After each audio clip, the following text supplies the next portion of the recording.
O solo sob seus pés está mentindo para você. Agora mesmo, enquanto você se senta em sua cadeira ou segura seu telefone, você sente uma sensação de estabilidade. Você pensa que a Terra é um produto acabado, uma rocha estática e sólida, mas você está errado. Profundamente, fundamentalmente errado. Abaixo da crosta existe uma máquina, um motor violento e agitado de ferro fundido e placas em movimento, que tem tentado redesenhar a superfície deste planeta por 4 bilhões de anos, bilhões de anos. Na maior parte do tempo, esta máquina trabalha em silêncio. Mas em certos cantos do mapa, a pele da Terra é esticada finamente. A máquina rompe, e quando o faz, cria coisas que não deveriam existir. Bem-vindo a uma jornada rumo ao impossível. Não estamos aqui para olhar cartões postais.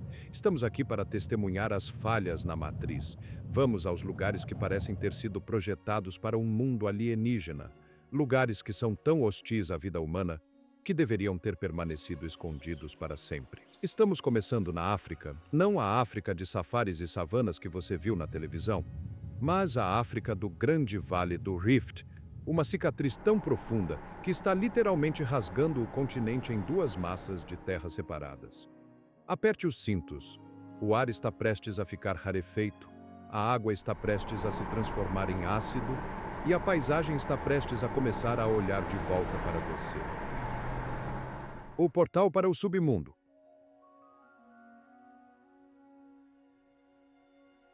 Para encontrar a primeira maravilha em nossa lista, você deve abandonar o conceito de férias. Você não é um turista aqui. Você é uma anomalia biológica, uma criatura macia e cheia de água invadindo um forno projetado para a geologia, não para a biologia.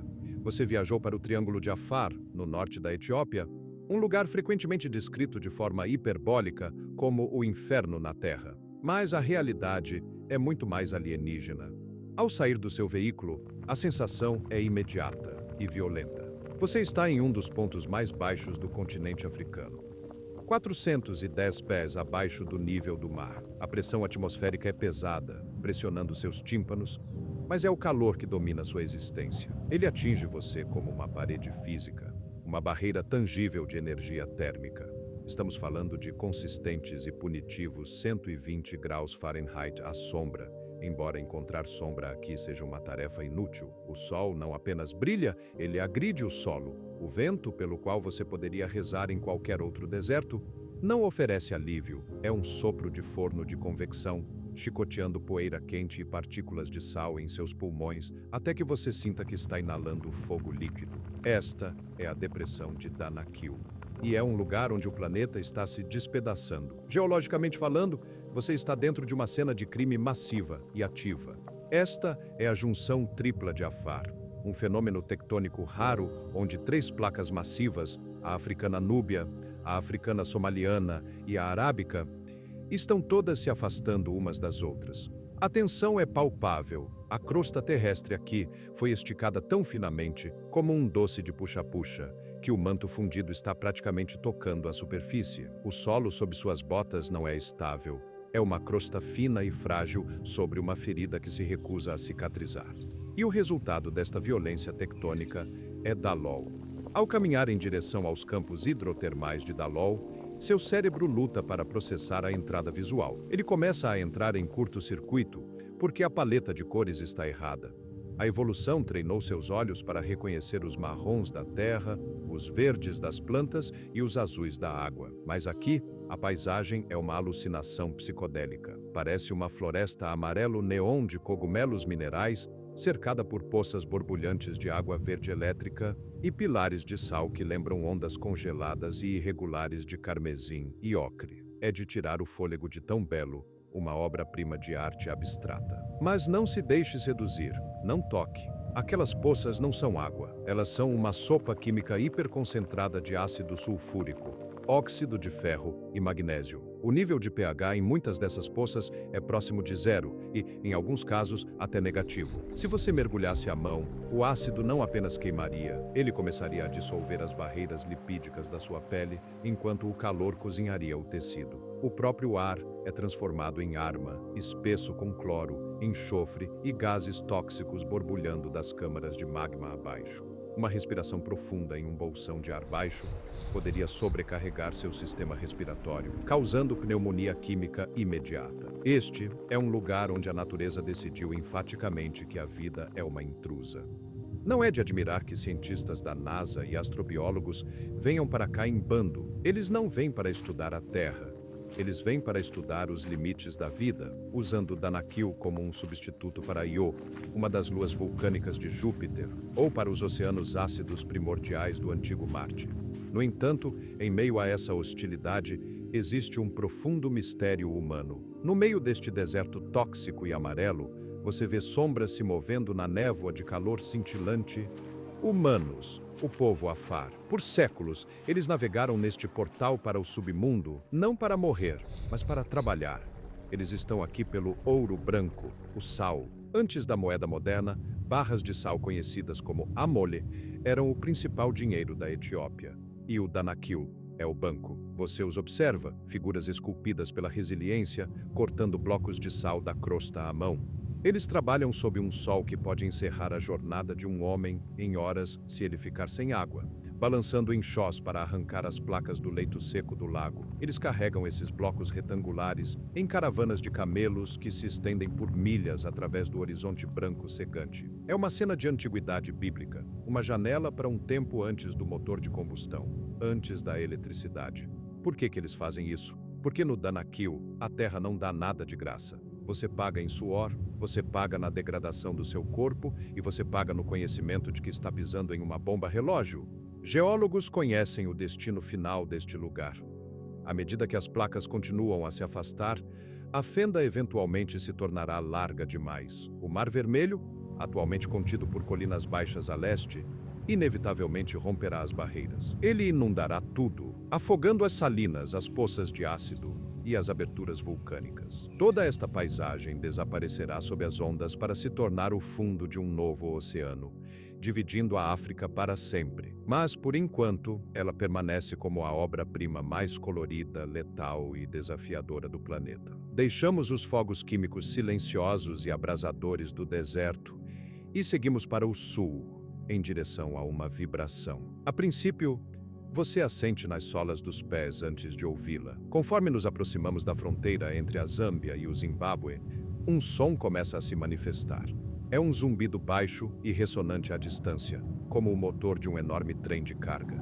Você pode olhar para o horizonte e pensar que uma tempestade está se aproximando. A 10 milhas de distância, você vê uma enorme nuvem branca subindo para o céu, elevando-se quase 1000 pés acima da savana plana. Mas o céu acima é de um azul penetrante. Os habitantes locais, os povos Kololo e Lozi, nomearam este fenômeno com precisão poética.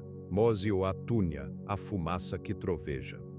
Para os mapas ocidentais, é Victoria Falls. Imagine o rio Zambezi. Rio acima, ele é um corpo de água largo, preguiçoso e sinuoso, com quase 1 milha de largura, fluindo pacificamente através do mato africano. Hipopótamos grunhem nas águas rasas, elefantes atravessam as correntes calmas. E então, sem um único aviso geológico, sem corredeiras, sem inclinação crescente, o rio inteiro simplesmente cai da face da terra. Você está na borda de uma fratura de basalto, olhando para um abismo de 350 pés. Não é apenas uma cachoeira, é a maior cortina de água caindo do mundo, estendendo-se por mais de 5.500 pés de largura. Durante o auge da temporada de cheias, aproximadamente 130 milhões de galões de água despencam desta borda a cada minuto. As estatísticas são esmagadoras, mas a experiência visceral é espiritual. A água não atinge apenas o fundo, a força é tão imensa, a velocidade tão alta, que a água se atomiza com o impacto. Ela explode em uma tempestade de chuva ascendente permanente, um microclima de névoa que sustenta uma floresta tropical exuberante e gotejante no penhasco oposto. Um pequeno ecossistema que existe unicamente por causa do spray, bem no meio de uma região de floresta seca. Mas vamos chegar mais perto, vamos testar seus nervos. Se você for corajoso, ou talvez um pouco imprudente, pode visitar a borda durante a estação seca, quando os níveis de água baixam. Você pode nadar até a Piscina do Diabo. Este é um redemoinho de rocha natural, uma pequena borda de basalto bem no precipício das quedas. Você pode literalmente pular na água e deixar a correnteza te levar até que seu estômago raspe na parede de rocha que te separa da queda. Pense nessa posição por um segundo. Você está deitado em uma piscina de água morna e, a polegadas do seu rosto, todo o volume do rio Zambeze está passando gritando por você, lançando-se em um vazio negro e agitado. O rugido é ensurdecedor. Ele oblitera o pensamento. Um deslize, uma falha ao segurar na rocha, um surto de água e você se foi. É a armadilha de adrenalina definitiva. Um confronto com a gravidade em sua forma mais pura. Victoria Falls não é apenas uma vista panorâmica, é uma lição sobre o poder da erosão. O desfiladeiro para o qual você está olhando é, na verdade, o 7º desfiladeiro. Nos últimos 2 milhões de anos, a cachoeira tem recuado. O Zambeze flui sobre um planalto de basalto, cheio de rachaduras preenchidas com arenito mais macio. À medida que a água corrói o arenito macio, ela corta uma trincheira. A cachoeira cai na trincheira e, eventualmente, o rio corta um novo caminho, deixando o antigo penhasco seco. O resultado é uma enorme cicatriz em zigue-zague na paisagem, uma linha do tempo geológica mostrando exatamente onde as quedas costumavam estar há 10 mil, 50 mil, 100 mil anos. É um monumento à persistência, um lembrete de que a água, a própria coisa de que precisamos para sobreviver, é também o cinzel mais poderoso do universo. Deixamos agora o continente inteiramente. Atravessamos o canal de Moçambique para uma ilha que tem derivado em esplêndido isolamento por 88 milhões de anos, Madagascar. Esta ilha é um laboratório da evolução, um lugar onde a natureza pôde correr livre sem a interferência das regras biológicas do continente. Por causa deste isolamento, a evolução ficou um pouco louca aqui. Imagine que você está dirigindo por uma estrada de barro vermelho, empoeirada e esburacada, na região de Menabe, na costa oeste. O sol está começando a se pôr, lançando longas sombras roxas e laranjas sobre as planícies arbustivas. E então, eles aparecem, os baobás. Estas não são árvores no sentido tradicional. Elas não parecem carvalhos ou pinheiros. Parecem erros no código da realidade. Elas se assemelham a colunas gigantes e pré-históricas de carne. Seus troncos são massivos, lisos e inchados, brilhando com uma casca rosa acobreada que parece mais pele do que madeira. Eles atingem até 98 pés de altura, torres cilíndricas que dominam o horizonte plano. Mas são os topos que confundem sua cabeça. Os galhos são atrofiados, nodosos e retorcidos, parecendo exatamente sistemas radiculares alcançando o céu. A lenda local oferece a melhor explicação para esta estranheza. Diz-se que no início dos tempos, o baobá estava entre as primeiras árvores plantadas pelo Grande Espírito. Mas o baobá era vaidoso e não parava de falar, ou talvez continuasse se afastando, insatisfeito com sua localização. Em frustração, o espírito arrancou as árvores pelas raízes e as enfiou de volta no chão de cabeça para baixo para mantê-las quietas. A ciência nos diz que elas evoluíram dessa forma para minimizar a área de superfície e reter a umidade, mas estando sob elas, o mito parece mais plausível. Estes gigantes, especificamente a Adansonia grandidieri, são maravilhas biológicas. Eles podem viver por mais de 2.500 anos. Faça uma pausa e considere essa linha do tempo. Quando o Império Romano era apenas uma coleção de cabanas de lama em 7 colinas, algumas dessas árvores já eram mudas.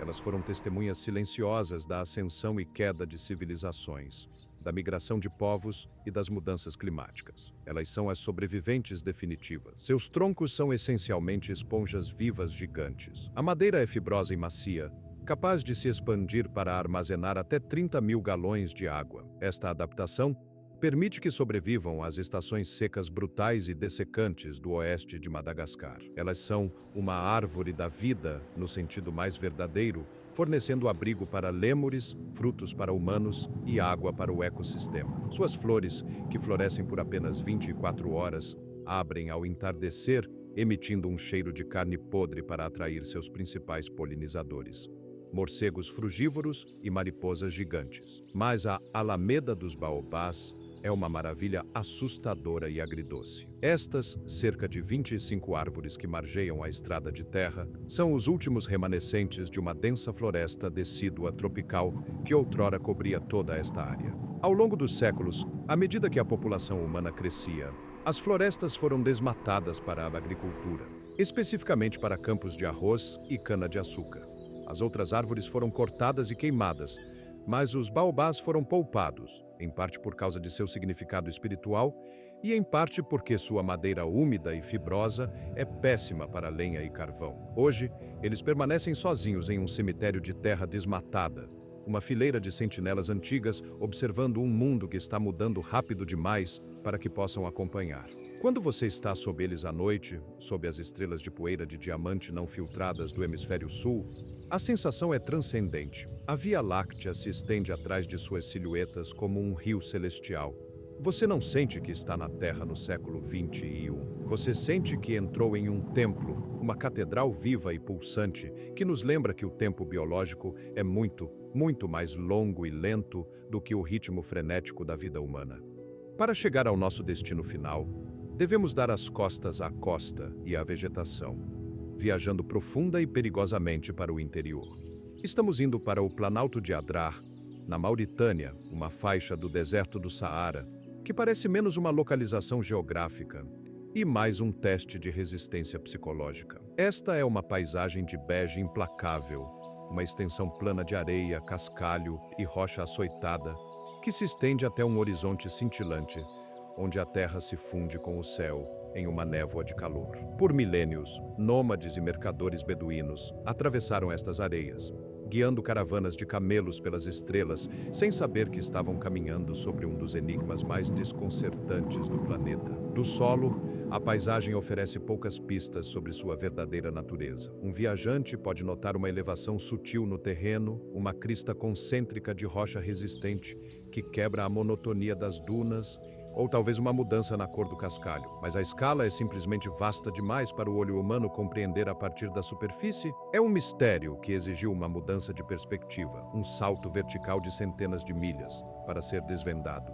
A revelação chegou em meados da década de 1960, quando as missões Gemini lançaram os primeiros americanos em órbita sustentada. Os astronautas flutuaram sobre o vasto vazio do norte da África.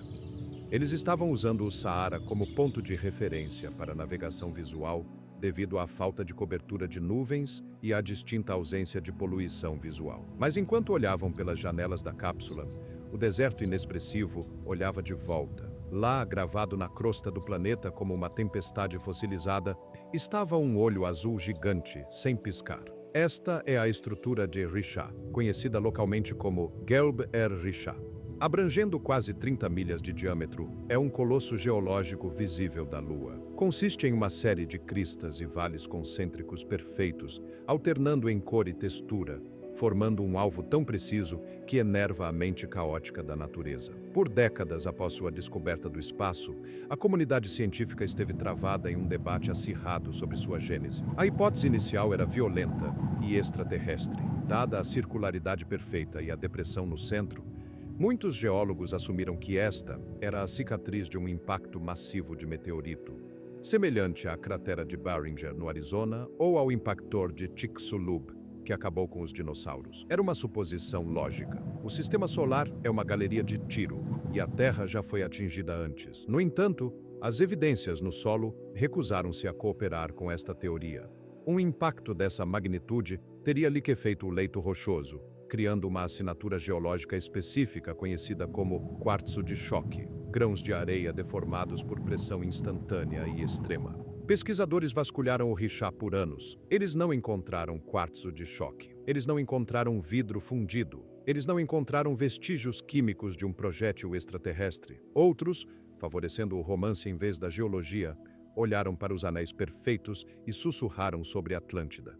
Eles citaram os diálogos de Platão, Crítias e Timeu, nos quais o filósofo descreveu a cidade lendária como uma série de círculos concêntricos de água e terra, alternando como as rodas de uma carruagem. As dimensões do Richat são assustadoramente próximas das medições de Platão, e as montanhas circundantes correspondem às suas descrições ao norte. Os proponentes apontaram para o fato de que o Saara já foi verde e exuberante, sugerindo que uma civilização perdida poderia ter prosperado aqui antes de o deserto assumir o controle. Embora a teoria inflame a imaginação, as pedras contam uma história diferente e mais antiga, que precede a humanidade em centenas de milhões de anos. A verdade geológica do Richat é um domo erodido, ou, cientificamente, um anticlinal geológico profundamente erodido. Para entender sua criação, Deve-se imaginar a violenta história tectônica do planeta. Aproximadamente 100 milhões de anos atrás, quando o supercontinente Pangeia estava sendo dilacerado pelas placas em movimento que eventualmente separariam a África da América do Sul, o manto da Terra estava inquieto. Uma pluma massiva de magma fundido forçou seu caminho para cima a partir das profundezas, empurrando contra a crosta. Era uma espinha no rosto do mundo, um levantamento abobadado de camadas de rocha empurradas bem acima das planícies circundantes. No entanto, este magma nunca entrou em erupção.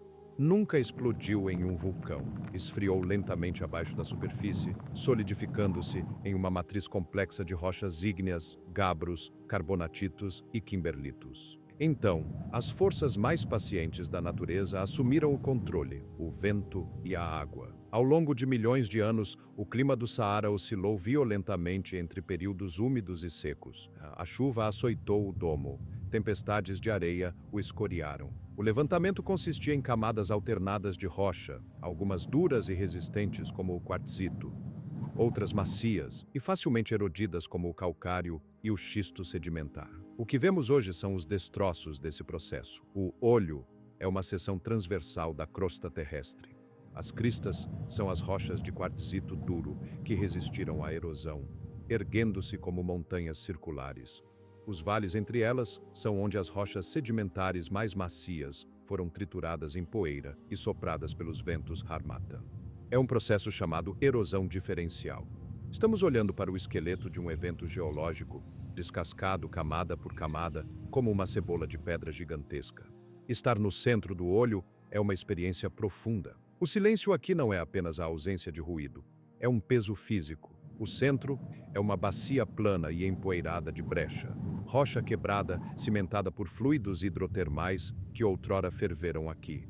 Espalhadas por este chão estão as ferramentas de nossos ancestrais. O Richat foi usado como uma pedreira e fábrica natural por humanos paleolíticos. Você pode alcançar a areia e pegar um machado de mão acheuliano ou uma ponta de lança, moldados por mãos humanas centenas de milhares de anos atrás. Estes primeiros humanos sentaram-se no centro desta anomalia geológica, lascando sílex, provavelmente inconscientes da grande geometria que os cercava, usando o abrigo das cristas para sobreviver.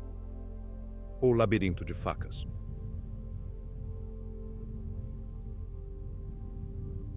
Devemos agora deixar o silêncio árido do continente e atravessar o canal de Moçambique rumo ao continente insular de Madagascar. Estamos indo para a região oeste de Melaky, para um lugar que desafia a própria lógica da biologia e da geologia. Este é o Parque Nacional Tsingy de Bemaraha, um local considerado Patrimônio Mundial pela Unesco, que é a definição literal de olhe, mas não toque. O povo Malgache local, que viveu à sombra desta formação por séculos, nomeou-a Tsingy. A tradução é assustadoramente prática, onde não se pode andar descalço. Isso é um eufemismo massivo. Caminhar aqui descalço seria entregar os próprios pés à ruína retalhada. Este é um labirinto de 580 milhas quadradas de agulhas de calcário, uma floresta de pedra, onde as árvores não são feitas de celulose e casca, mas de rocha jurássica afiada como navalha. A formação desta cidadela hostil começou há mais de 200 milhões de anos. Toda esta região foi outrora uma lagoa massiva sob um mar tropical raso. Bilhões de minúsculas criaturas marinhas viveram, morreram e afundaram no fundo. Suas conchas de carbonato de cálcio compactando-se ao longo de eras para formar uma placa colossal de calcário com milhares de pés de espessura. Eventualmente, a atividade tectônica elevou este leito de calcário para fora do oceano e para o ar livre. Mas o verdadeiro arquiteto do Tsingy foi a água. As pesadas chuvas tropicais de Madagascar são ácidas, carregadas de dióxido de carbono absorvido da atmosfera e da vegetação em decomposição. Quando esta água da chuva atingia o calcário, iniciava um processo de dissolução química conhecido como karstificação. A água não apenas escorria, ela corroía a rocha, esculpiu fissuras verticais, alargou rachaduras em desfiladeiros e dissolveu as seções mais fracas, deixando para trás apenas os pináculos mais duros e densos. A água subterrânea solapou o planalto por baixo, criando vastas cavernas que eventualmente desmoronaram, criando o horizonte cerrado e caótico que vemos hoje. Algumas destas torres de calcário elevam-se a mais de 320 pés no ar, à altura de um arranha-céu de 30 andares. Mas, ao contrário de um arranha-céu, não existem superfícies lisas. A rocha é estriada, serrilhada e afiada até uma borda fina que pode cortar botas de couro grossas, cordas de escalada e pele humana com uma facilidade aterrorizante. É um mundo vertical de desfiladeiros profundos e sombreados, onde o sol só atinge o fundo por alguns minutos por dia, e picos afiados como navalhas que cozinham no calor tropical. Navegar pelo Tsing é um pesadelo para exploradores humanos. Expedições aqui requerem equipamentos especializados, escadas de ferro aparafusadas na rocha e nervos de aço. Um deslize aqui não resulta em um hematoma, resulta em uma laceração. Não existe pouso suave. O terreno é fractal em sua complexidade, com desfiladeiros ramificando-se em desfiladeiros menores, pináculos escondendo pináculos menores. É uma fortaleza projetada pela natureza para manter intrusos fora. E, no entanto, neste lugar que parece projetado para extinguir a vida, a evolução realizou um milagre. O Tsing não está morto. Está repleto de formas de vida especializadas que não existem em nenhum outro lugar da Terra. O residente mais icônico é o Sifaka de Decken, uma espécie de lêmure com pelagem branca imaculada e rosto preto, parecendo um fantasma curioso em meio à rocha cinzenta. Assistir a um Sifaka mover-se pelo Tsing é uma lição de física e audácia. Estes primatas desenvolveram almofadas grossas e coriáceas em suas mãos e pés que atuam como ganchos naturais e amortecedores. Eles não rastejam, eles saltam, lançam-se de um pináculo afiado como navalha para outro, vencendo vãos de 30 pés em um único salto. Eles pousam em espetos verticais que empalariam um humano, segurando a pedra com precisão perfeita, usando o impulso para balançar até o próximo apoio. Movem-se com a graça de dançarinos de balé em um abatedouro. Eles não estão sozinhos. Nos desfiladeiros frescos e úmidos abaixo, onde existem microclimas únicos, caracóis gigantes e répteis raros prosperam. Suculentas especializadas como a Pachypodium fixam suas raízes em pequenas fendas no calcário, seus troncos bulbosos armazenando água para sobreviver à estação seca. Estas plantas são sobreviventes, torcendo seus corpos para encontrar a luz do sol na sombra das agulhas. O Tsing de Bemaraha é um paradoxo. É uma floresta de pedra hostil que repele humanos, mas atua como um santuário para seus habitantes. Por ser tão difícil de atravessar, foi poupado do desmatamento e da invasão agrícola que devastou grande parte do resto de Madagascar. As paredes de calcário são um escudo, as bordas afiadas são os guardiões. É um dos lugares menos explorados da Terra, porque é fisicamente impossível para nós conquistá-lo sem uma luta imensa. E talvez isso seja uma coisa boa. Em um mundo onde os humanos pavimentaram, araram e domesticaram quase todos os ambientes, o Tsing permanece como uma exceção desafiadora. É uma maravilha feita para ser vista à distância, um lugar onde a natureza exige não apenas admiração, mas medo e respeito. Para concluir esta etapa de nossa jornada, partimos dos picos serrilhados de Madagascar e retornamos à borda ocidental do continente africano para a costa do Senegal. Logo ao norte da península de Cabo Verde, separada das ondas quebrando do Oceano Atlântico por apenas um estreito corredor de dunas de areia, encontra-se um corpo de água que desafia o espectro de cores do mundo natural. Do ar, parece uma alucinação ou um derramamento químico.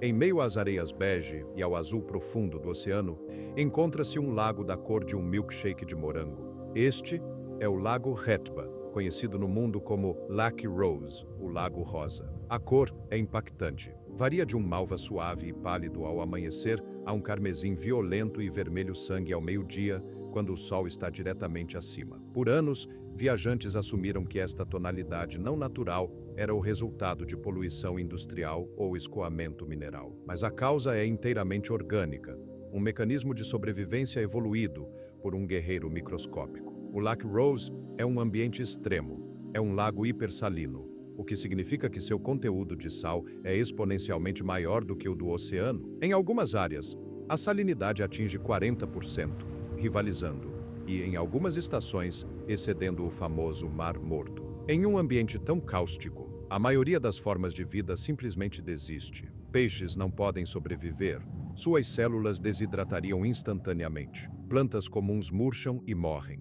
A água é pesada, oleosa e flutuante. Mas a natureza abomina o vácuo. Neste vazio salgado, entrou um micro-organismo conhecido como Dunaliella salina. Esta microalga halofílica unicelular é a alquimista do lago. Para sobreviver à combinação letal de salinidade esmagadora e radiação solar tropical intensa e implacável, a alga produz quantidades massivas de beta-caroteno. Este é o mesmo pigmento vermelho-alaranjado encontrado nas cenouras. O pigmento atua como um protetor solar para a alga, absorvendo a luz prejudicial e protegendo o maquinário interno da célula. Quando bilhões desses organismos florescem simultaneamente, eles tingem a água de um rosa vibrante. É uma batalha biológica pela sobrevivência que resulta em uma obra-prima visual. No entanto, a beleza do Lake Rose atua como uma fachada para uma realidade humana excruciante. Se você olhar mais de perto para as margens, não verá turistas tomando sol. Verá uma paisagem industrial de trabalho manual que permaneceu inalterada por gerações. As margens estão repletas de centenas de homens e mulheres com a pele coberta por uma película cinza esbranquiçada de sal seco. Estes são os colhedores de sal do Senegal. O trabalho é brutal. Os colhedores entram no lago, muitas vezes com a água rosa até o peito. Eles navegam no lago em canoas de madeira esculpidas à mão chamadas pirogas. Como a água é tão densa, os barcos não se assentam na água. Eles flutuam alto sobre ela. Os homens usam varas longas para quebrar a crosta de sal que se forma no leito do lago.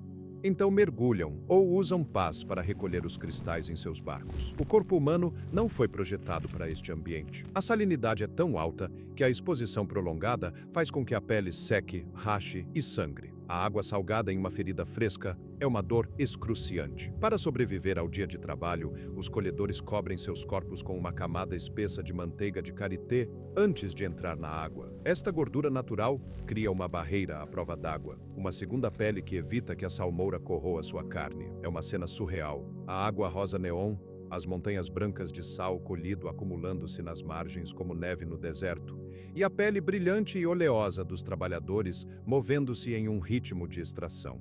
Eles trabalham por 6 ou 7 horas por dia, lutando contra o sol e o sal. Uma vez que o sal é levado para a margem, são as mulheres que assumem, carregando bacias pesadas do mineral para os montes de secagem, separando-o e preparando-o para exportação por toda a África Ocidental. O sal deste lago preserva peixes, dá sabor à comida e sustenta economias a milhares de milhas de distância.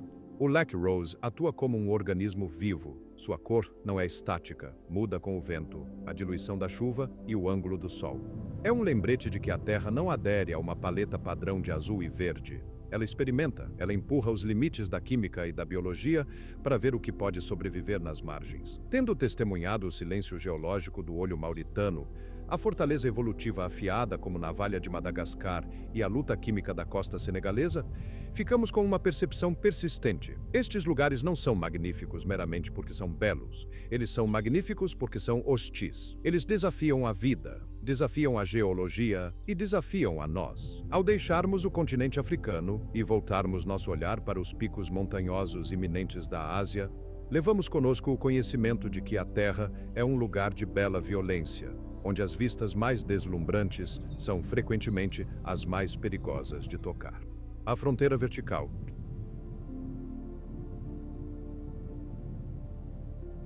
Imagine que você está ao nível do mar. O ar é espesso, rico e invisível. Você respira e seus pulmões se enchem sem pensar. Um ritmo mecânico que você ignora desde o nascimento. É sem esforço, é algo garantido. Agora retire esse conforto. Imagine subir em um foguete pressurizado e seguir em direção à borda da estratosfera, apenas para sair antes de realmente deixar a Terra. A 29.032 pés, você alcançou o cume do Chomolungma, o Monte Everest.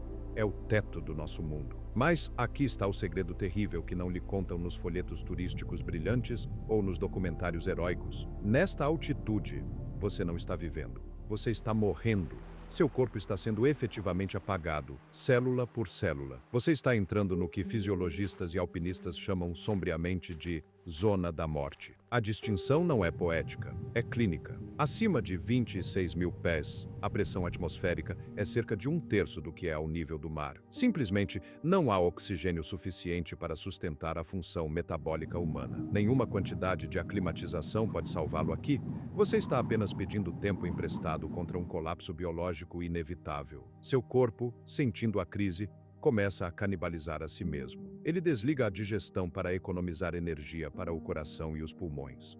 Seu sangue engrossa até a consistência de lama, enquanto produz excesso de hemoglobina em um pânico desesperado para capturar moléculas de oxigênio que não estão lá. Isso aumenta o risco de derrame e ataque cardíaco a cada batida trabalhosa. Cada passo exige uma vontade monumental. Você dá um passo e deve descansar por 10 respirações. Parece correr uma maratona olímpica enquanto respira através de um estreito mexedor de café. Seu cérebro começa a inchar, uma condição conhecida como edema cerebral de alta altitude, ACE. Sua lógica começa a falhar. A linha entre a realidade e a alucinação se torna tênue. Você vê amigos que não estão lá, você ouve vozes no vento gritante. Este é o teste final do ego humano contra a indiferença planetária. O Everest é um monumento ao nosso desejo de estar acima de tudo, de conquistar o inconquistável.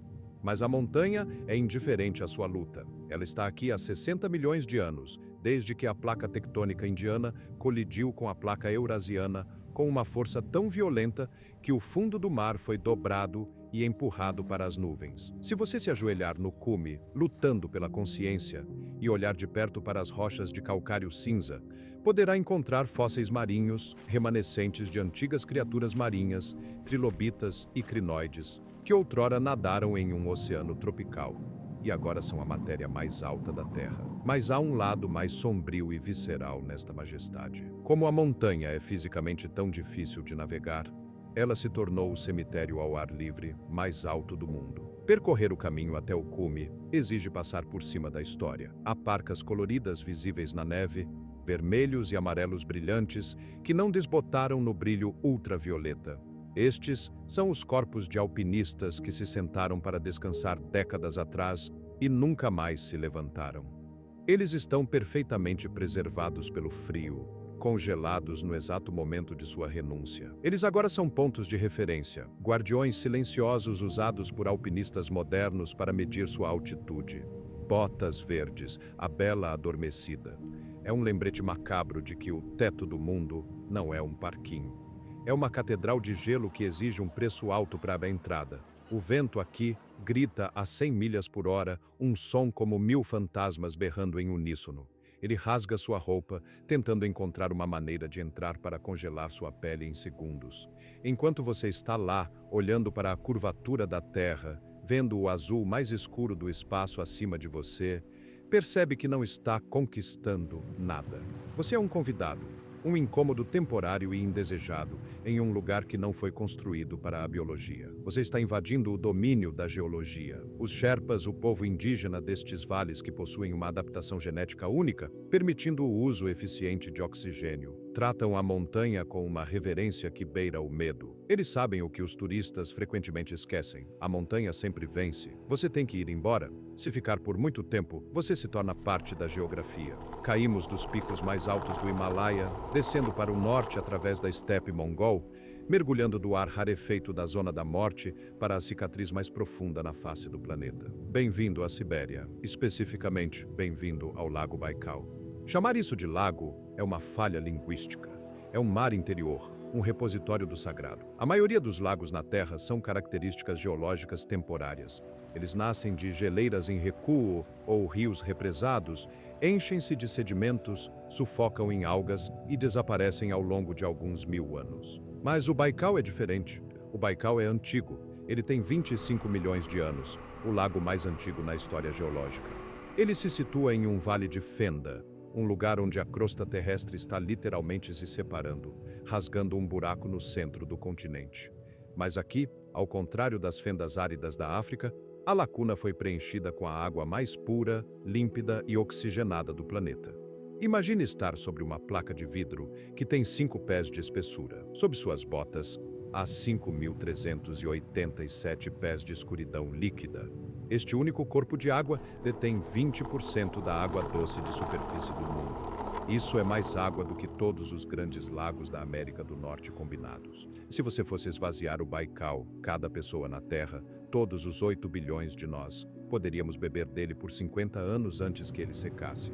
Mas os números são abstratos. A sensação do Baikal é visceral. É no brutal inverno siberiano que o Baikal se torna uma verdadeira maravilha da física e da estética. A água é tão quimicamente pura, tão desprovida de sais minerais e matéria particulada, que quando congela, não se torna turva ou branca.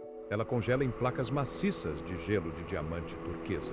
Caminhar sobre ele é uma experiência que induz vertigem. Você pode olhar para baixo e ver rochas no fundo a 130 pés abaixo, como se a água nem estivesse lá. Isso cria uma sensação aterrorizante e mágica de caminhar no ar, suspenso sobre um abismo. E então, há o som. O gelo está vivo. Conforme a temperatura muda entre o dia e a noite, a expansão térmica faz com que o gelo se mova. É uma sinfonia sísmica. O lago geme, ele estala, emite rachaduras profundas e estrondosas que soam como fogo de artilharia pesada, ou os pings de sonar de um submarino ecoando através do deserto congelado. Essas rachaduras podem se estender por milhas, abrindo a superfície para revelar a água negra abaixo. Alguns habitantes locais acreditam que o lago está tentando falar, que o Baikal é uma entidade senciente. Eles dizem que é o som dos espíritos que guardam o mar sagrado. Escondida neste império congelado está uma anomalia biológica, a Nerpa. Estas são as únicas focas de água doce do mundo. São criaturas gordinhas, de olhos prateados, que parecem pertencer a um iceberg no Ártico. Mas aqui estão elas, a milhares de milhas do oceano mais próximo, presas no coração da Rússia. Como chegaram aqui?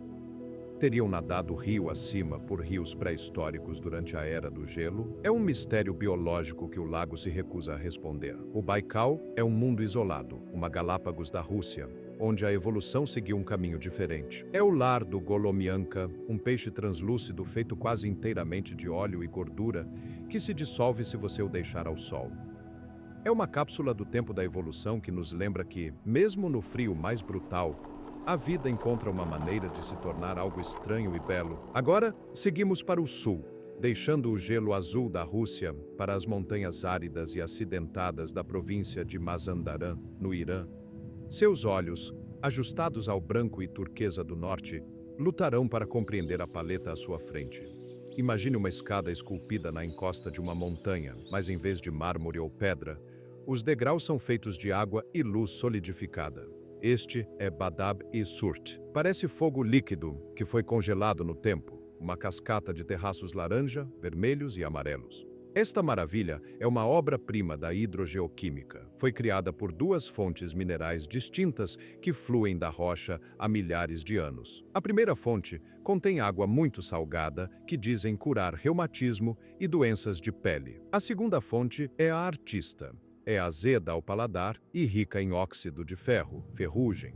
À medida que esta água borbulha das profundezas e escorre pela encosta da montanha, ela perde gás. O dióxido de carbono escapa para o ar, fazendo com que os minerais se precipitem e endureçam em uma rocha chamada travertino. Ao longo de milênios, este processo lento de gotejamento construiu paredes curvas, criando piscinas naturais que seguram a água como taças de vinho. O alto teor de ferro confere à rocha seus tons chocantes de âmbar, carmesim e ouro. É um contraste gritante com a terra arbustiva cinzenta ao redor. Quando o sol começa a se pôr, as piscinas se transformam em espelhos. Elas refletem o céu púrpura e índigo, misturando-se com o laranja da rocha para criar uma paisagem que parece mais uma pintura impressionista do que uma formação geológica. É uma beleza frágil. Estes terraços levam séculos para crescer uma única polegada, mas podem ser destruídos por um único passo pesado, esmagando as bordas delicadas das piscinas. É um tema recorrente nas maravilhas naturais da Ásia. Os lugares mais magníficos são frequentemente os mais delicados. A natureza passou eras construindo estas escadarias dos deuses, usando nada além de gravidade, química da água e tempo. Estando aqui, ouvindo o suave gotejar da água, movendo-se de um terraço para o outro, você sente uma profunda sensação de paz. É um lembrete de que a beleza nem sempre precisa ser barulhenta, gigante ou violenta. Às vezes, ela só precisa da paciência da água que cai, Não muito longe da beleza delicada e aquática dos terraços, encontra-se um lugar que se opõe totalmente à vida. Viajamos para o sudeste, para a província de Kerman, para testemunhar o Dasht Elut, o deserto do vazio. Se o Everest é onde a terra alcança o céu e o Baikal é onde ela abre seu olho profundo, o Lut é onde a terra queima. Este é oficialmente, cientificamente, o lugar mais quente na superfície do nosso planeta. Satélites da NASA, escaneando o globo em busca de anomalias térmicas, mediram a temperatura do solo aqui em impressionantes 70,7 graus Celsius. Isso não é o calor de um dia de verão. Isso é o calor como uma arma. Nos campos de lava mais escuros do planalto de Gandomberian, o calor é tão intenso que o folclore local afirma que, se você deixar um grão de trigo cru sobre as rochas, ele assará e virará pão. Em algumas partes deste deserto, o ambiente é abiótico, o que significa que nem mesmo bactérias podem sobreviver. Se você deixasse cair um pássaro morto na areia aqui, ele não apodreceria, porque os micróbios necessários para a decomposição não podem existir. Ele simplesmente secaria, mumificaria e viraria pó. Mas o calor não é o único escultor aqui. É o vento. O vento de 120 dias grita através desta paisagem de junho a outubro, carregando grãos de areia abrasivos a velocidades de furacão. Ao longo de milhões de anos, este jateamento de areia esculpiu o leito rochoso em Kaluts. Estas são formações massivas de Yardang, cristas de areia e rocha que se elevam do chão do deserto, como o horizonte de uma cidade alienígena esquecida. Algumas têm centenas de pés de altura, moldadas como castelos, templos e esfinges. Caminhar pelos Kaluts ao amanhecer parece caminhar por uma paisagem de sonho em Marte. O silêncio é tão pesado que parece físico, um peso pressionando seus tímpanos. Não há farfalhar de folhas, nem grito de pássaros, nem zumbido de insetos. Apenas o som do seu próprio sangue correndo em seus ouvidos. Por que alguém viria aqui? Porque o Lut é um dos poucos lugares na Terra onde se pode ver o esqueleto do planeta. É o mundo como era antes da suavidade da vida o cobrir. É bruto, é honesto. É um lugar onde o sol é o único governante, um tirano que limpa a terra todos os dias. Isso nos lembra que temos uma sorte incrível de viver nas zonas temperadas do mundo, porque a apenas alguns milhares de milhas de distância, a Terra é uma fornalha que não tem absolutamente nenhuma utilidade para nós. Deixamos o sol cegante e o calor esmagador para descer ao escuro fresco e úmido. Viajamos para as montanhas de calcário do vale de Nahr al-Kalb, no Líbano, para encontrar a gruta de Geita. Vimos as alturas, as profundezas, as cores e o calor. Agora, vemos o interior. Esta não é apenas uma caverna. Chamar isso de caverna é insultá-la. É uma catedral subterrânea, um sistema complexo de calcário kárstico cristalizado ao longo de milhões de anos. A experiência é dividida em duas jornadas. Você entra na gruta inferior através de um pequeno barco, deslizando silenciosamente por um rio subterrâneo perfeitamente parado. O ar é fresco, pairando constantemente em uma temperatura gelada, úmido com o hálito da montanha. Acima de você, o teto desaparece nas sombras, alto como a nave de uma catedral. E então, as luzes os atingem, os espeleotemas. A gruta de Geita abriga a maior estalactite conhecida do mundo, uma agulha de cristal de 27 pés de comprimento pendurada no teto. Mas isso é apenas uma peça do quebra-cabeça. Por onde quer que se olhe, a rocha fluiu como cera. Estalagmites erguem-se do chão para encontrar as estalactites, formando colunas massivas que parecem os pilares de um palácio de fantasia. Estas formações crescem a uma taxa de aproximadamente 1 centímetro a cada 100 anos. Cada polegada de rocha que você vê representa gerações de história humana. As formações aqui não parecem pedra. Elas imitam o mundo orgânico. Parecem cortinas de seda drapeadas, águas vivas, cogumelos gigantes, cachoeiras congeladas. Há um efeito psicológico estranho que acontece em Geita. Por estar tão abaixo da terra, isolado do sol e do céu, e porque as formações são tão alienígenas, mas tão perfeitas, você perde o senso de escala. Você se sente como um micróbio dentro do intestino de um organismo gigante. O silêncio aqui é diferente do deserto. No deserto, o silêncio é agressivo. Aqui é reverente. É interrompido apenas pelo gotejar rítmico da água, a ferramenta lenta e paciente que esculpiu toda esta obra-prima na rocha sólida. Este processo tem acontecido em escuridão total, desde muito antes de o primeiro humano caminhar sobre a Terra. Continua agora, enquanto você observa, e continuará muito depois de nossa civilização ter partido. Isso faz você se perguntar: quantos mais desses palácios de cristal estão escondidos sob nossos pés, trancados na escuridão eterna, esperando por uma luz que os encontre? O silêncio salino.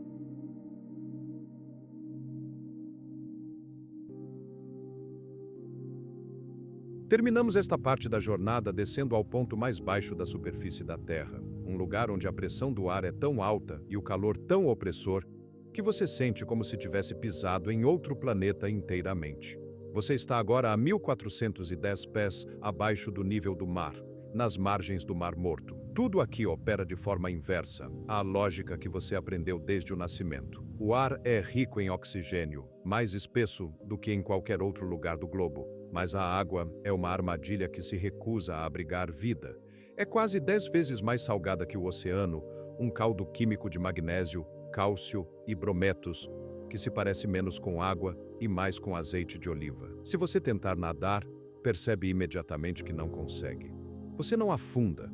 A gravidade parece perder o controle sobre você, e você boia na superfície como um pedaço de cortiça, suspenso pela densidade absoluta do líquido. Não há vida aqui, no sentido convencional. Não há peixes correndo sob a superfície, nem algas balançando nas correntes, e nenhum recife de coral repleto de cores. Existem apenas cristais de sal brancos, que incrustam as margens como diamantes serrilhados, formando esculturas afiadas como navalhas que brilham sob o implacável sol do Oriente Médio. Se um peixe acidentalmente entrar a partir de uma das fontes de água doce que alimentam esta bacia, o choque em seu sistema é imediato. Ele não sobrevive por mais do que alguns segundos antes que a salmoura o domine. No entanto, nesta hostilidade, existe um estranho e antigo poder de cura. A lama negra sob seus pés é rica em minerais que são valorizados desde os dias do rei Herodes e Cleópatra. A atmosfera é tão espessa que atua como um filtro natural, bloqueando os raios ultravioleta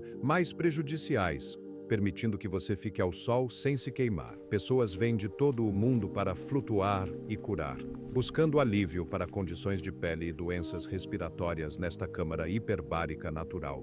No entanto, o Mar Morto está morrendo. É uma maravilha em colapso ativo. Todos os anos, o nível da água cai mais de 3 pés, à medida que as fontes de água doce são desviadas para uso humano. Conforme a água recua, a água subterrânea doce invade, para dissolver as camadas de sal subterrâneas, fazendo com que a terra desmorone sem aviso. Crateras massivas estão se abrindo ao longo da costa, engolindo edifícios, estradas e palmeirais em segundos. A terra está reivindicando o espaço, provando que até as características geográficas mais famosas são temporárias. O ponto mais baixo da Terra está ficando ainda mais baixo e, em breve, este santuário salino poderá ser nada mais do que uma memória branca e empoeirada de sal, um testemunho de quão rapidamente os humanos podem alterar o mapa geológico. Escalamos o pico sem oxigênio do Everest e flutuamos nas profundezas oleosas do Mar Morto, mas, ao olharmos para a etapa final de nossa expedição, temos que encarar a verdade de que nossa exploração desses lugares magníficos os muda para sempre. Deixando o ar pesado e estagnado do Oriente Médio, viajamos pelo Oceano Índico para um lugar onde a água parece desafiar as próprias leis da física. Imagine que você está em um helicóptero, os rotores batendo um ritmo em seu peito, voando sobre a ponta sudoeste da ilha de Maurício. O Oceano Índico abaixo de você é de um turquesa elétrico e ofuscante. Uma cor tão vívida que parece ter sido pintada na lente do seu olho. O sol reflete nos recifes de coral e, por um momento, tudo parece um sereno paraíso tropical. Mas então, o piloto inclina a aeronave, fazendo uma curva acentuada sobre a península de Le Morne-Brabant e seu coração para. Logo na costa, o fundo do oceano desaparece de repente. Você está olhando para o que parece ser uma cachoeira massiva e estrondosa debaixo do mar. Parece que um ralo colossal foi aberto no fundo do oceano e milhões de galões de água estão caindo em cascata em um abismo escuro e sem fundo. Parece que a terra está literalmente vazando, drenando o oceano para o manto abaixo. Seu cérebro grita para você desviar o olhar, porque a gravidade não deveria funcionar assim. Como pode a água cair dentro da água? O visual é tão convincente que os navios frequentemente evitam a área, temendo uma correnteza que os puxe para a escuridão. A verdade, porém, é que você está testemunhando a maior ilusão de ótica do planeta. Não há cachoeira, não há uma trincheira sem fundo sugando o oceano. O que você está realmente vendo é um escoamento massivo de areia e silt impulsionado por fortes correntes subaquáticas. A ilha de Maurício fica em uma plataforma oceânica proeminente, um planalto que se eleva das profundezas. Além da borda desse planalto, a profundidade cai violentamente de alguns pés para milhares de pés em um penhasco vertical. As correntes oceânicas empurram a areia branca e o silt para fora do planalto raso e para as águas profundas, escuras e mais frias. Como a areia é mais pesada que a água, ela flui como um rio, caindo em cascata pelo declive. Do ar, o movimento dessa areia branca contra as profundezas azuis escuras cria a réplica visual perfeita de uma cachoeira. É um lembrete de que nossa perspectiva é limitada e facilmente enganada. Vemos um desastre, mas a Terra está apenas movendo areia de um lugar para outro. Mas, mesmo quando você conhece a ciência, o medo permanece. Quando você olha para aquele abismo, sente a fragilidade da terra em que pisamos. Estamos todos apenas nos agarrando a minúsculos planaltos de rocha em um vasto oceano escuro que está sempre tentando puxar o chão sob nossos pés. Do calor tropical do Oceano Índico, somos instantaneamente transportados para o frio brutal e cortante do interior da Sibéria, deixando a ilusão líquida por uma fortaleza de pedra sólida. Seguimos para as margens do rio Lena, na Rússia, um lugar tão remoto que, durante o inverno, o próprio rio se torna uma rodovia de gelo. Aqui, a Terra construiu uma barricada contra o tempo. Imagine uma fileira de agulhas de rocha serrilhadas, vermelhas e cinzas, erguendo-se 980 pés diretamente da água. Elas se estendem por milhas ao longo da margem do rio, parecendo a caixa torácica de um gigante ou as ruínas de uma cidadela construída por deuses há meio bilhão de anos. Estes são os pilares do Lena. Estas estruturas foram formadas há 500 milhões de anos, durante o período Cambriano. Para colocar isso em perspectiva, quando o calcário que compõe esses pilares estava sendo depositado como sedimento em um fundo de mar quente, a vida na Terra era irreconhecível. Não havia árvores, nem mamíferos, nem dinossauros. O mundo era governado por trilobitas e estranhas criaturas marinhas de corpo mole. Estes pilares são um cemitério desse mundo antigo, empurrados para o ar congelante. Eles são o produto de uma erosão térmica extrema. Nesta parte da Sibéria, a variação de temperatura é de 180 graus Fahrenheit entre o auge do verão e a profundidade do inverno. A rocha congela, expande, racha e descongela em um ciclo violento que se repete por eras. Ao longo de milhões de anos, a água esculpiu as partes fracas da rocha, deixando apenas estas agulhas verticais desafiadoras montando guarda. Ao caminhar entre eles, ou deslizar por eles em um barco, o silêncio é pesado e profundo. Não é um silêncio vazio, é um silêncio cheio de história. Você está cercado por 500 milhões de anos de camadas, camadas de antigos leitos marinhos, camadas de cinzas vulcânicas, camadas do próprio tempo comprimidas em pedra. Parece uma biblioteca onde cada livro é feito de rocha. Cientistas encontraram fósseis de criaturas extintas aqui que não existem em nenhum outro lugar, preservados no calcário como fantasmas esperando para contar sua história. O povo Yakut considera este lugar sagrado, acreditando que os pilares são divindades congeladas, esperando o fim do mundo para acordar. Estando em sua base, na Nico, diante da escala vertical absoluta, você percebe que a humanidade é apenas uma nota de rodapé em uma história muito, muito longa. Os pilares do Lena não se importam com nossos impérios ou nossa tecnologia. Eles viram os continentes derivarem e as eras glaciais virem e irem. E provavelmente estarão de pé muito tempo depois de partirmos. Deixamos os sentinelas silenciosos do rio e subimos a um lugar de tensão em alta altitude, onde o fogo encontra o gelo em uma fronteira política volátil. Na linha divisória entre a China e a Coreia do Norte, encontra-se uma montanha chamada Paektu. É um lugar sagrado para os povos de ambas as nações, um vulcão com uma história de violência catastrófica, e em seu próprio pico, aninhado dentro da caldeira colapsada, está o Lago do Céu. Este é um dos lagos de cratera mais altos e frios do mundo. Durante a maior parte do ano, de meados de outubro a meados de junho, o lago é uma placa de gelo branco, cercada por picos vulcânicos serrilhados que parecem os dentes afiados de um dragão. Quando o gelo derrete, A água é de um azul profundo e escuro, tão pura e imóvel que parece tinta líquida. Mas há uma tensão aqui, que nada tem a ver com o vento gelado. Esta é uma maravilha proibida. O acesso é restrito, vigiado pelas forças militares de duas nações que se observam através da água. E o próprio vulcão não está morto, está apenas dormindo. No ano 946, esta montanha produziu a erupção do milênio, um dos eventos vulcânicos mais poderosos na história humana registrada. Expeliu tanta cinza e pedra-pomes que cobriu o norte do Japão e alterou o clima global. A câmara de magma sob seus pés ainda está ativa, uma bomba relógio que os geólogos observam com antecipação nervosa.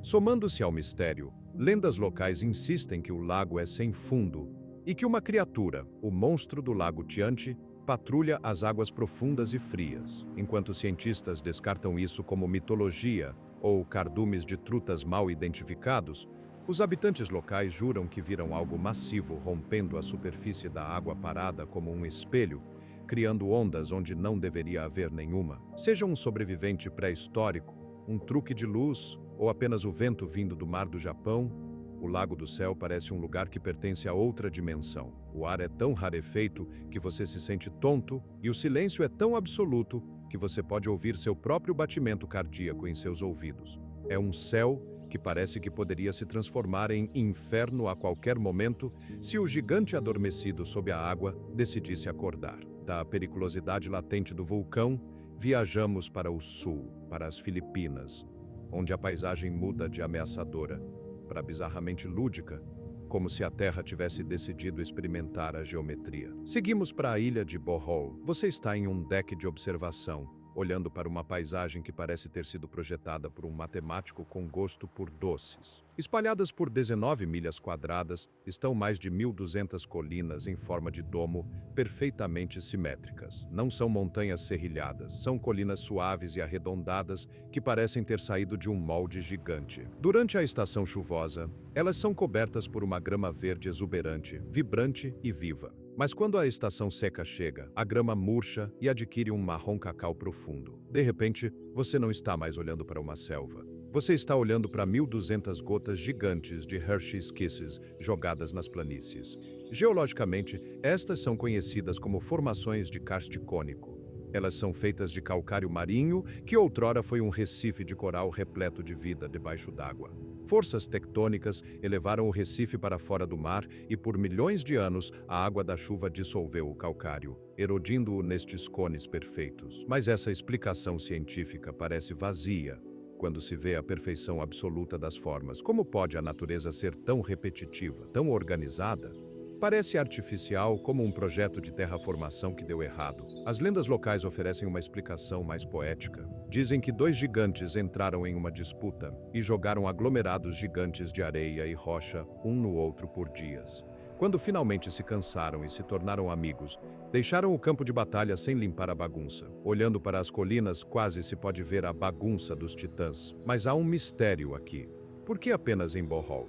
Por que não existem outras colinas de chocolate desta escala e simetria em nenhum outro lugar do planeta? A Terra criou uma obra-prima única aqui e depois quebrou o molde. É uma paisagem que parece lúdica, um momento raro em que o planeta parece estar se divertindo com sua própria arquitetura. Deixando as colinas abertas e onduladas, mergulhamos no abraço denso e úmido da floresta tropical nigeriana para encontrar uma maravilha que está escondida do céu. Nas profundezas do estado de Enugu, na Nigéria, existe um lugar que parece uma falha no mapa. Para chegar lá, você deve caminhar por uma floresta verde e densa, navegando por terrenos acidentados até chegar a um enorme monólito de calcário que parece bloquear seu caminho. Esta é a caverna de Auhum, mas não é apenas uma caverna no sentido tradicional. Uma cachoeira de 98 pés de altura cai do topo do penhasco, mas em vez de cair em um rio ou em uma piscina, ela desaparece em um desfiladeiro estreito e sinuoso que leva a uma série de cavernas massivas de teto aberto. A água é cristalina e, estranhamente, é quente durante todas as estações. Os habitantes locais acreditam que esta água tem poderes de cura, capazes de afastar espíritos malignos e curar doenças. Eles vêm de todo o país para ficar sob o spray acreditando que a Terra está lavando seus problemas. Conforme você caminha mais profundamente no sistema de cavernas, a luz da entrada começa a desaparecer, substituída por um brilho suave e etéreo, refletido nas paredes de calcário úmidas. O sol filtra-se através da fenda estreita no topo do desfiladeiro, criando feixes de luz que parecem pilares sólidos. O som é avassalador. No espaço fechado da caverna, o rugido da cachoeira é amplificado e aprisionado, ricocheteando nas paredes até que você não consiga ouvir seus próprios pensamentos. É um tanque de privação sensorial construído pela natureza. Você perde o senso de direção, o senso de tempo e o senso do mundo exterior. É um local sagrado, protegido por um mosteiro local, e os monges o guardam com uma reverência geralmente reservada para catedrais. É um dos poucos lugares onde maravilha e espiritualidade são a mesma coisa. A Terra aqui não está tentando assustá-lo com magma ou congelá-lo com gelo. Ela está tentando segurá-lo. Mas a escala da caverna é um lembrete. Somos muito pequenos e a Terra tem muitos quartos secretos nos quais ainda nem entramos. Finalmente, emergimos da escuridão da caverna, piscando contra o brilho repentino do sol tropical. Deixamos para trás os ecos subterrâneos para viajar até as águas esmeraldas do Sudeste Asiático, para um ato de equilíbrio que parece desafiar as leis fundamentais da física. Nosso destino final reside no coração da Baía de Phang Nga, na Tailândia. Para chegar lá, você deve se render ao ritmo da água. Você está em um barco tradicional de cauda longa, o motor ronronando suavemente atrás de você, um batimento mecânico impulsionando você através de uma atmosfera úmida e onírica. Você desce por um labirinto de ilhas de calcário massivas que se elevam como torres de esmeralda do mar de Andamã. Estas não são apenas rochas, são gigantes verticais antigos cobertos por vegetação exuberante, mergulhando abruptamente na água abaixo. O ar está carregado de sal e calor, e a água é de um verde calmo e opaco, convidando você para o interior do labirinto. E então, o barco desacelera. O motor corta para uma marcha lenta. Você vira uma esquina em torno de uma face de penhasco serrilhada e, de repente, o horizonte se abre. Lá, emoldurado pelo mar aberto e pelo céu, você o vê, Khao Thapu. À primeira vista, seu cérebro luta para dar sentido à geometria. É uma torre de rocha de 65 pés de altura, de pé inteiramente sozinha na água, isolada das cadeias de ilhas circundantes. Mas aqui está o problema: a falha visual que corta sua respiração. O topo é muito mais largo que a base. Parece pesado no topo, precário, como um prego de calcário gigante que foi cravado no fundo do oceano de cabeça para baixo por algum carpinteiro celestial. Ele desafia a gravidade. Por todo o raciocínio lógico, parece que deveria ter tombado há milhares de anos, caindo na baía e desaparecendo para sempre. Ele permanece com uma espécie de elegância arrogante, um sentinela de pedra que se recusou a cair, apesar de todas as probabilidades contra ele. Para muitos, esta formação é instantaneamente reconhecível, embora talvez não pelo seu nome tailandês. Esta é a Ilha de James Bond, gravada na cultura pop global pelo filme de 1974 007, Contra o Homem com a Pistola de Ouro. Foi aqui que o vilão Francisco Scaramanga escondeu sua arma solar, escolhendo esta paisagem de outro mundo porque parecia fantástica demais para ser real. O filme deu à rocha uma camada de mística cinematográfica, transformando uma peculiaridade geológica em um símbolo de aventura e perigo. No entanto, embora o filme a tenha tornado famosa, a verdadeira estrela aqui é a própria geologia. O drama na tela empalidece em comparação com o drama em câmera lenta que se desenrola na própria rocha. Khao Thapu é uma aula magistral sobre a brutalidade do tempo. A estrutura é uma torre kárstica, um remanescente de um sistema de recifes de coral massivo que prosperou aqui há centenas de milhões de anos. Ao longo de eras, mudanças tectônicas empurraram o fundo do mar para cima, e os elementos começaram a esculpir a pedra mais macia. Mas a forma específica que vemos hoje, aquele pescoço aterrorizantemente fino, é o resultado de um ataque específico e implacável na linha d'água. A base da torre está sendo constantemente erodida pela maré e pelos movimentos microscópicos das ondas. É um ataque químico e físico. A água do mar, ligeiramente ácida, corrói o carbonato de cálcio do calcário. Simultaneamente, a bioerosão está ocorrendo. Mexilhões, esponjas perfurantes e outras formas de vida marinha se fixam na rocha na linha da maré, perfurando pequenos buracos e enfraquecendo a estrutura de fora para dentro. Todos os anos, o oceano devora mais algumas frações de polegada da rocha. Isso cria uma tensão profunda enquanto você olha para ele. Você está olhando para uma estrutura que está vivendo com tempo emprestado. Eventualmente, a física vencerá. O pescoço da torre se tornará fino demais para suportar a tonelagem massiva da seção superior coberta de vegetação. Em algum dia futuro, talvez em um século, talvez amanhã, Cautapu irá quebrar. Ele cairá na água esmeralda, enviando uma onda gigante pela baía e desaparecerá no mar, deixando nada além de um toco e uma memória. É uma maravilha com um prazo de validade. É uma obra-prima que está sendo destruída pela própria água que a torna bela. O mar a criou ao esculpir a rocha circundante. E o mar, eventualmente, a reivindicará. Estando lá, balançando nas ondas suaves com o motor silencioso, você percebe que magnífico não significa permanente. Em nossa arrogância humana, frequentemente assumimos que montanhas e pedras são cenários eternos e imutáveis para nossas vidas passageiras. Mas Cautapu prova o contrário. A Terra é fluida. Ela está apenas se movendo em um ritmo lento demais para percebermos, até vermos algo tão frágil quanto isso. As coisas mais magníficas da Terra são frequentemente as que estão prestes a desaparecer. A natureza precária da rocha exige sua atenção não apenas porque é bela, mas porque é finita. Você olha um pouco mais, absorvendo a textura da pedra e o verde das árvores agarradas ao cume, porque sabe, no fundo, que as gerações futuras podem ver isso apenas em fotografias. É um ato de equilíbrio, um grand finale geológico. E nós somos a plateia sortuda, assistindo ao show antes que a cortina caia. A alma da máquina. Vimos o fogo da África, os gigantes da Ásia e as ilusões do Pacífico. Começamos esta jornada pensando que estávamos olhando para lugares. Mas agora você sabe melhor. Você não esteve olhando para lugares, você esteve olhando para um processo. Você esteve olhando para a Terra enquanto ela respira, enquanto ela cresce, enquanto ela se destrói para criar algo novo. Os lugares magníficos não são apenas vistas bonitas, eles são avisos. São lembretes de que vivemos em um planeta que é indiferente à nossa presença. O Danakil não se importa se você está com calor.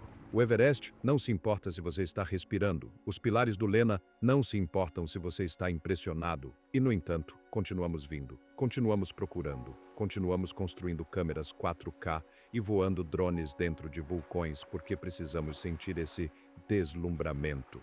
Precisamos saber que existe algo maior do que nossas telas e nossas cidades. Mas, ao encerrarmos esta jornada, tenho uma pergunta final e controversa para você. Nós conquistamos o mapa.